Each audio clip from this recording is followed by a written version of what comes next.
Isma. Well, this expression cannot just be defined in one word because it represents a lot of things.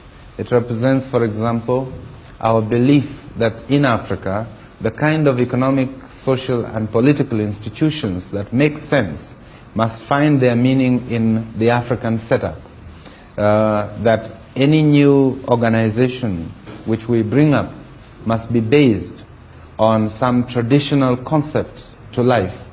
It must not just be imported from outside. For example, we are clan-minded, we are tribal-minded in that we are communal in our concept of life. Now, it is necessary that our new institutions are based on this approach, what we have called in our definition of African socialism, mutual social responsibility. That is, that a person is not just an individual, he is part of a system, he is part of a community. He has responsibilities within that community. He has duties to perform in that community. But in turn, the community has also got responsibility to him. They have duties towards him and his children. This is a very important concept. The other concept is that every person has got equal value and worth. Although some of our people in traditional life had a lot of wealth, but their wealth was not really belonging to them as individuals. They held it almost in trust for the rest of the community. And when any of the members of the community got into trouble, or when he wanted cows to pay dowry, he always looked to this as a position which he could also have access to. So that there is this element of acknowledging individuals as equal humans in the community. The third one is that every decision was made through consultation and discussion and by a consensus. There was no question of one person deciding for the rest or of a minority deciding for the rest. There was also a proper procedure which laid down how every decision must be taken and at what level different decisions must be taken. There was a procedure by which certain members of the community attained seniority, and by that seniority they were in a position to take certain decisions on behalf of the community. This is the democratic nature of our society. And lastly, there was the element that there was belief in a supreme being. That is, we paid homage to God or gods. We acknowledged there existed a God.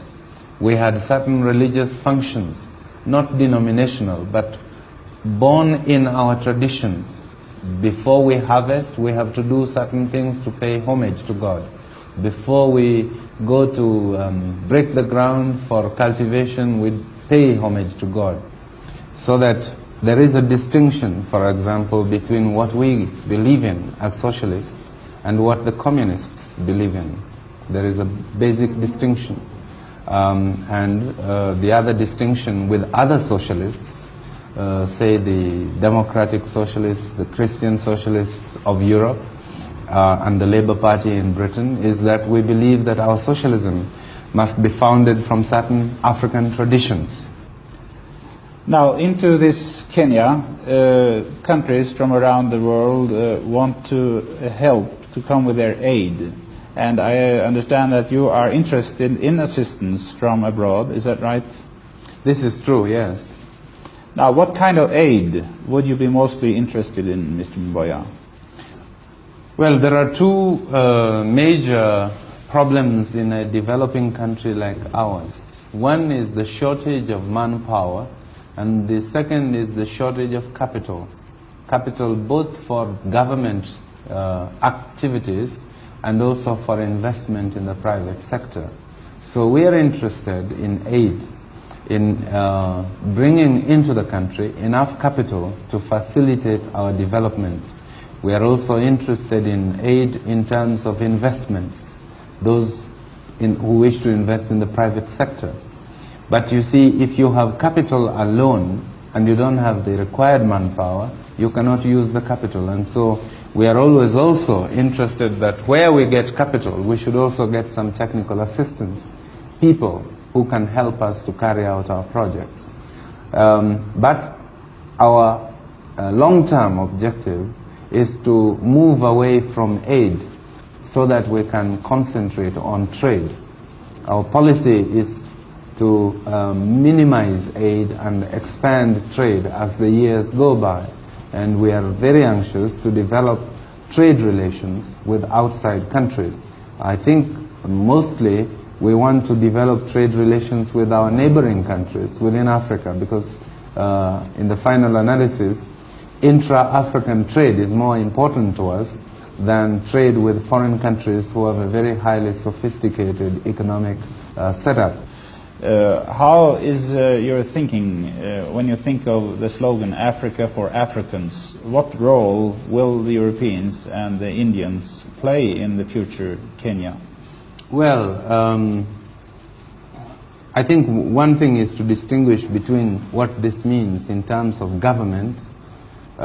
What it means in terms of government is that the governments of Africa must be African governments. This is really what it means. Beyond that, we concede, like every other part of the world, that you will have foreigners living amidst our people, and they will be governed by the laws of the land. Also, we have in our constitution provision for other people to become citizens, and there are a number of Asians and Europeans who have become Kenyan citizens since independence, and they will enjoy the same rights as myself or any other African. So to that extent they are Africans, and they should, just like myself, say Africa is for the Africans. What we're really saying is to exclude foreign powers from interfering in our own local affairs, and also to eliminate colonialism and minority rule from Africa. So if I came here and settled and behaved well and applied for citizenship and acquired citizenship, could I also be a member of your parliament and also be a minister? Yes, in fact we have a white man who is a minister in the Kenya government. We have another one who is a minister in the Tanzania government. There's another one who is a minister in Zambia. So there are many white people who are already members of parliament and even members of the cabinet. In the case of the Kenya minister, Mr. Mackenzie, he is not only a white man, he is a former South African, but he's become a Kenya citizen, and he is accepted by the Kenya people. He is a member of our party, and as a result he has become a minister since independence. Now, the East African cooperation between Tanzania, Uganda and Kenya has been very close, but now Tanzania has broken out more or less and made a strongly socialist goal. Does that affect the cooperation in any way, do you feel? Well, it does depend on how this is done. So long as there is harmony between our policies, we can continue in a cooperation, although our different countries may take different paths towards socialism. I don't believe that Tanzania is any more socialist than Kenya. It is just that their approach is slightly different from ours. I think that eventually it will be possible to harmonize some of these approaches within the context of East African cooperation. Are you thinking of nationalizing the banks and these other companies which Tanzania now do? No, we don't think of doing the same things as Tanzania. Our policy on nationalization has been very well defined in our government paper on socialism. We will only nationalize where it becomes absolutely necessary to do so, and where it is because there is no other means of securing the right responses to the economic needs of the country. But we do not nationalize indiscriminately, nor do we believe in it dogmatically.